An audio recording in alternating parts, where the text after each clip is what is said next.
සන්නස්රු අපගේ YouTube නාලිකාවට ඔබ තාමත් ආදරයෙන් සාදරයෙන් පිළිගන්නවා.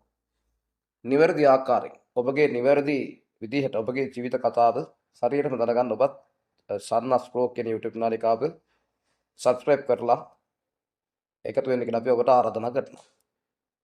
2021 වෙනි වර්ෂයේ අලුත් බලාපොරොත්තු තියෙන වර්ෂයක්.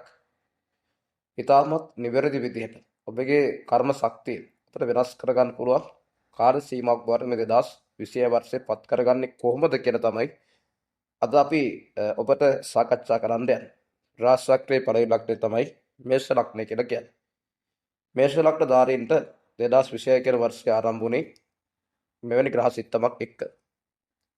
විශේෂයෙන්ම 2020 වර්ෂය ආරම්භ වුණේ සඳුගේ නැගතකින්. ඉතින් 2020 වර්ෂයේ ආරම්භකයා නැතිනම් පාලකයා බවට පත් වෙන්නේ රවි ග්‍රහයා, ඒ වගේම සඳු ග්‍රහයා සහ බ්‍රහස්පති වගේ ග්‍රහයෝ තමයි එබ 2020 වර්ෂයේ ආරම්භකයන් බවට පත් වෙන්නේ. විශේෂයෙන්ම ඔබගේ කටයුතු ඉතාමත් උදින් සාර්ථකත්වයට පත් කරගන්න සහ බාධක ඉවත් කරගන්න ප්‍රබල රහස් ගුරුකම් පිළිබඳව අපි ඔබට පැහැදිලි කරලා දෙනවා. ඉතින් අපගේ YouTube නාලිකාව subscribe කරලා මේකතු වෙන්න කියලා අපි ඔබට හදවතින්ම ආරාධනා කරනවා.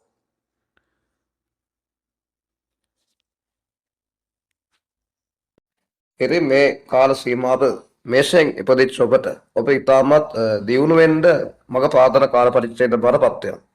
කෙනෙක් මට hina වෙන්න පුළුවන් මම මොකද්ද මේ කියන්නේ කියලා. ලග්නේ රාශි කපලක් තියෙනකොට කොහොමද ජීවිතේ සාර්ථකත්වයට පත් කරගන්නේ කියලා. වැඩි ගණන් ගන්න එපා. ලග්නේ රාශි කපල, ජන්මේ රාශි කපල මේවට කරන්න පුළුවන් දෙයක් නැහැ. මොකද ඔබගේ ජීවිතය ඔබ සරසුන් කරගන්න ඕනි. විශේෂයෙන්ම දෙවියොත් එක්ක විශ්වාස කරලා ඉවරලා ඔබ යම්සි ගමනක් යනවා නම් අනිවාර්යෙන් ඔබගේ ගමන අනිවාර්යෙන්ම අති සාර්ථකත්වයට පත් වෙනවා.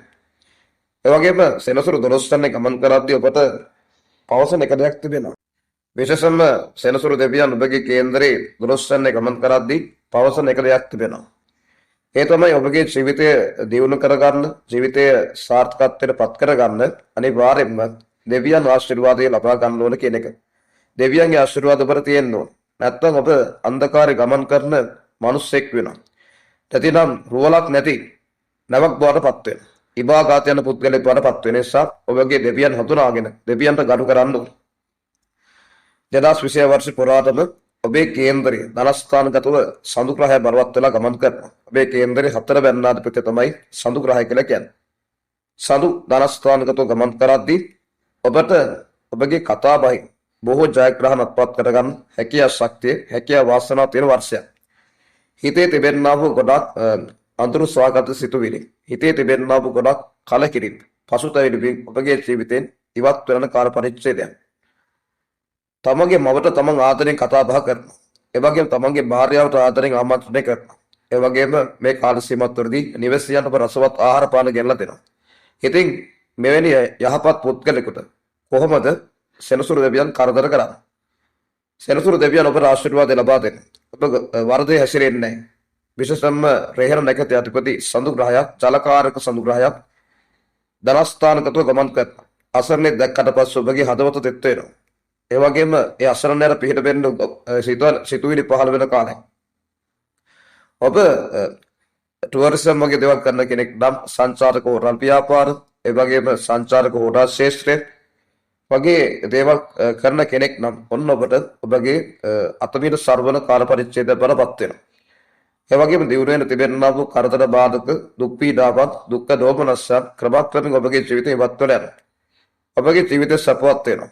තමන්ගේ අත්මතා තිස් සාධන කරගන්නත්, බලාපොරොත්තු තිස් සාධන කරගන්නත් ඔන්න ඔබට හැකියාව ශක්තිය උදාලා තිබෙනවා. ඔබගේ නිවස ධන ආකාරයක් බවටපත් වෙනවා. ඔබගේ නිවස කියන ස්ථාන, ඒ වගේම නිවස කියන ඒකකයේ මුදල් හම්බ කරන ස්ථාන බවටපත් වෙන එක්ක ඔබට නිවසේ සිල්වරු කාර්යයක් දාන්න හිතනවා. නැතිනම් ඔබගේ නිවසේ මොකක් හරි ජලය විකුණන ස්ථානයක් දාන්න හිතනවා. වතුර ෆිල්ටර් කරලා එවැනි මොකක් හෝ බිස්නස් එකක් පටන් ගන්න ඔබ අදහස් කරනවා නම් අන්න ඒක ඔබට සාර්ථකත්වයට පත් වෙනවා. සඳුගේ නිවේදනය කරන ජලය, ඉතින් ජලය විකුණලා මුදල් ගන්න පුළුවන් කාල පරිච්ඡේදය බරපත් වෙනවා. ඉතින් ජලය කියන එක එක්ක පිරිසුදු ජලය විකුණන්න පුළුවන්. නැතිනම් යෝගට් වගේ නිෂ්පාදන හදන්න පුළුවන්, අයිස්ක්‍රීම් හදන්න පුළුවන්, ඒ වගේම කිඩි හදන්න පුළුවන්.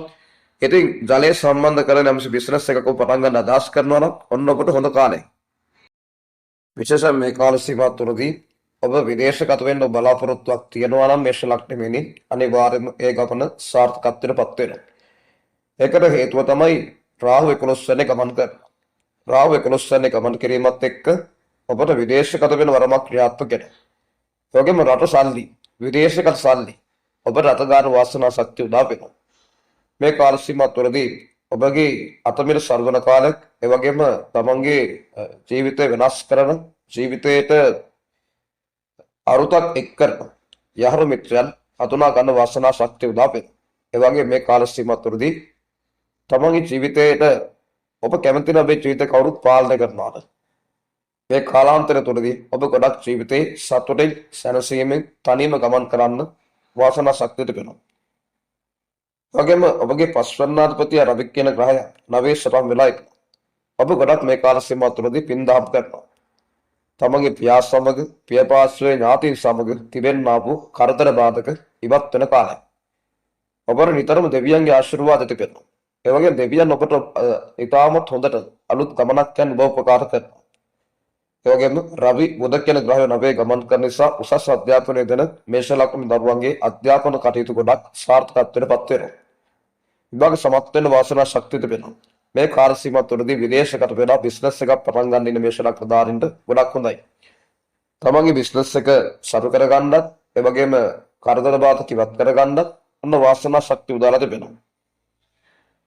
ඔබට කතරගම දෙවියන්ගේ ආශිර්වාදය, ඒ වගේම විෂ්ණු දෙවියන්ගේ ආශිර්වාදය, ලක්ෂ්මී මෑණියන්ගේ ආශිර්වාදය, ඒ වගේම කතරගම දෙවියන්ගේ ආශිර්වාදය, ධන දෙවියන්ගේ ආශිර්වාද තියෙන වර්ෂය. ඒ වගේම ඔබගේ ධන ශක්තිය පාලනය කරන සත්පත්තිනි මෑණියෝ සහ භද්‍රකාලි මෑණියෝ උදව් උපකාර කරනවා. ඒ වගේම මේ කාල සීමාව තුළදී ඔබට නිතරම ඔබගේ ජීවිතයේ ධනෙ කියන නිකරුණේ නාස්ති වුණා නම් මේ කාල සීමාව තුළදී ඒව හරියට කළමනාකරණය කරගන්න ඕනේ. ධනස්ථානයේ සඳු බලවත් වෙලා ඉන්නවා. හතර වෙන්නාධිපතිය හිත යන කියන ග්‍රහය ධනස්ථානගතව තන්පත් වෙලා ඉන්නකොට නිතරම සල්ලි හම්බ කරන්න සිතුවිලි මතුවෙනවා. ඔබ කාටවත් යටත් වෙන්නේ නැහැ. ඔබ කෙසේ හෝ ඔබගේ ධනෙ හම්බ කරගන්න, හරි හම්බ කරගන්න වාසනා ශක්තිය උදා වෙනවා. ඒ වගේම දෙවියන්ගේ තිබෙන සුන්දරත්වය ඔබ නිතරම කතා බහ කරන කාර්ය, දෙවියන්ගේ තියෙන බලය, තේජස, ඒ වගේම දෙවියන්ගේ තිබෙන ප්‍රෞಢත්වය, දෙවියන්ගේ තිබෙනා වූ ශක්ති තරංග ඔබ ඉතාමත් හොඳට කතා බහ කරන කාලය. මේ කාල සීමාව තුළදී බොහෝ බලාපොරොත්තු ඔබ ඉෂ්ට සාධන කරගන්නත්, ඒ වගේම අතමිට සරු කරගන්නත් ඔන්න වාසනා ශක්තිය තිබෙනවා. නිකන් බොරුට බයටපත් වෙන්න එපා. සෙනසුරුගේ රාශික කපර තියනවා කියලා සෙනසුරු දෙවියන් ඔබට 12 වෙනි ගමන් කරන ලග්නේ රාශිකයක් වෙනවා. මේ ලග්නේ රාශිකයේ ජයග්‍රහණ කරන ප්‍රබල ගුරුකාන්තමය දැන් කියලා දෙන්න යන්නේ. සෙනසුරාදා දවසක දහවල් 12ට විසු දෙවියන්ගේ පින්තූරයක් ඉස්සරහට ගිහිල්ලා පෙරලා නිල් මානෙල් මල් 21ක් පූජා කරන්න ඕනේ. ගිතෙල් පහන් 9ක් පත්තු කරන්න පූජා කරන්න. පළතුරු වර්ග 7ක්, කැවිලි වර්ග 7ක්, ගුලත් කොළ 21ක් හරියට නිවැරදි ආකාරයෙන් මේ පූජා තියන්න ඕනේ. පළතුරු කිසිම පරොද්දක් තියෙන්න බෑ. සතෙක් අනුභව කරලා තියෙන්න බෑ. ගුලත් කොළනත් ඉරලා තියෙන්න බෑ. හැම දෙයක්ම හරි ශ්‍රද්ධාවෙන් ගන්න ඕනේ. විසු දෙවියන්ට දවල් 12ට මේ පූජා තියන්න ඕනේ. මේ ගාථාව 108 වතාවක් කියන්න ඕනේ. මංගලම් භගවාන විෂ්ණු, මංගලම් ගරුඩද්වච, මංගලම් පුන්නරීකාක්ෂ, මංගලාය තනුහරි කියන ගාථාව 108 වතාවක් කියන්න ඕනේ. නැවතත් ඒ ගාථාවම කියනවා. මංගලම් භගවාන විෂ්ණු, මංගලම් ගරුඩද්වච, මංගලම් පුන්නරීකාක්ෂ, මංගලාය තනුහරි කියන ගාථාව 21 වතාවක් හෝ 108 වතාවක් කියන්න. විසු දෙවියෝ දිහා බලනවා. ඔබේ බලාපොරොත්තු විසු දෙවියන් කියන්න. මොකද විසු දෙවියෝ කියලා කෙනෙක් එක්වන්න පිළිහෙරන දෙවි කෙනෙක් නෙමෙයි. හොඳට කල්පනා කරලා ඔබ සාධාරණ නම් එක මාසයක් වෙන්න පුළුවන්, මාස දෙකක් වෙන්න පුළුවන්. ඔබට අනිවාර්යයෙන් ඔබේ හිතේ තියෙන දේ ඉෂ්ට කළ දෙන්න. ඒ දේ කරලා බලන්න. ඔබට අනිවාර්යයෙන්ම ඔබගේ බලාපොරොත්තු ඉෂ්ට වෙනවා. විශ්වාසයෙන් කරන්න ඕනේ. ඔබගේ වටේ තියෙන සියලුම ඍණාත්මක ශක්තිවත් වෙනවා. හැම සෙනසුරාදා දවසකම මේ දේ කරලා බලන්න. ඔබගේ ජීවිතේ වෙනසක් ඇති වෙනවා. විසු දෙවියෝ ඔබේ නිවසට එනවා අනිවාර්යයෙන් වෙනවා. විසු දෙවියන්ගේ දෘෂ්ටි ලැබෙනවා. විසු දෙවියන්ගේ බැල්ම ලැබෙනවා. ඒ දේ කරලා බලන්න. ඒ වගේම ඔබගේ ජීවිතය, ඔබගේ දෛවයක් වෙනස් කරගන්න ඔබට හැකියාවක් තියෙනවා. නිවැරදි ආකාරයෙන් කේන්දර පරීක්ෂා කරගන්න WhatsApp මාර්ගයෙන් තමයි කරලා දෙන්නේ. ජෝර්ජ් සායත් වලට එන්නේ නැතුව WhatsApp එක කරා සම්බන්ධ වෙලා කේන්දර පරීක්ෂා කරගන්න ඔබට හැකියාවක් තිබෙනවා. ඉතින් WhatsApp එකට ඇඩ් වෙලා ඔබ විස්තර අහලා තියන්නේ කොහොමද කේන්දර පරීක්ෂා කරගන්නේ, කොහොමද කියලා කරලා ඔබ විස්තර ඉල්ලා සිටින්න ඒ වගේම අය කරන ගාස්තුව කියන කියලා සඳහන් කරන්න කියලා WhatsApp message එකක් දාලා තියන්න. ඔබ සියලු දෙනාටම තෙරුවන් සරණයි.